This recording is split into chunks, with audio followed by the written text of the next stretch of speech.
Doctor ವಿ.ಆರ್. Ambedkar ಈ ಹೆಸರು ಕೇಳಿದ ತಕ್ಷಣ ನಿಮ್ಗೆಲ್ರಿಗೂ ನೆನಪಾಗೋದು ಸಂವಿಧಾನ ಮತ್ತು ದಲಿತ ನಾಯಕ ಅನ್ನೋ ಪದಗಳು ಮಾತ್ರ ಅಲ್ವಾ? ಆದ್ರೆ ಇವತ್ತು ನಿಮ್ಮ ಮನೆಯಲ್ಲಿ ಉರಿಯುತ್ತಿರುವ ಲೈಟು ಮತ್ತು ನಿಮ್ಮ ನಲ್ಲಿಯಲ್ಲಿ ಬರ್ತಾ ಇರುವಂತಹ ನೀರಿಗೂ ಅಂಬೇಡ್ಕರ್ ಅವ್ರಿಗೂ ಒಂದು ಸಂಬಂಧ ಇತ್ತು ಅಂದ್ರೆ ನೀವು ನಂಬ್ತೀರಾ?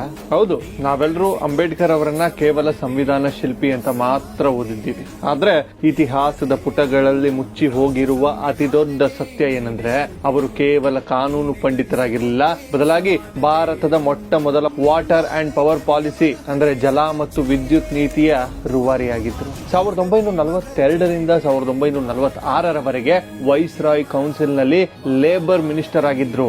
ಆಗ ಅವರು ಮಾಡಿದ ಕೆಲಸಗಳ ಲಿಸ್ಟ್ ನೋಡಿದ್ರೆ ನೀವು ದಂಗಾಗ್ತೀರಾ. ಭಾರತದಲ್ಲಿ ಪ್ರವಾಹ ನಿಯಂತ್ರಣ ಮತ್ತು ನೀರಾವರಿಗಾಗಿ ಸೆಂಟ್ರಲ್ ವಾಟರ್ ಕಮಿಷನ್ ಸ್ಥಾಪನೆ ಮಾಡಿದ್ದು ಇದೇ ಅಂಬೇಡ್ಕರ್. ಅಷ್ಟೇ ಅಲ್ಲ, ಭಾರತದ ಅತಿ ಉದ್ದದ ಅಣೆಕಟ್ಟು Hirakud dam, Damodar valley project ಮತ್ತು ಸೋನ್ ನದಿ ಪ್ರಾಜೆಕ್ಟ್ ಗಳ ಬ್ಲೂ ಪ್ರಿಂಟ್ ರೆಡಿ ಮಾಡಿದ್ದೆ ಈ ಮಹಾನ್ ಅರ್ಥಶಾಸ್ತ್ರಜ್ಞ. ಇವತ್ತು ನಾವು ಹೆಮ್ಮೆಯಿಂದ ಮಾತಾಡೋ ಭಾರತದ ನ್ಯಾಷನಲ್ ಪವರ್ ಗ್ರಿಡ್ ಸಿಸ್ಟಮ್ ನ ಕಲ್ಪನೆ ಹುಟ್ಟಿಸಿದ್ದೆ ಅಂಬೇಡ್ಕರ್.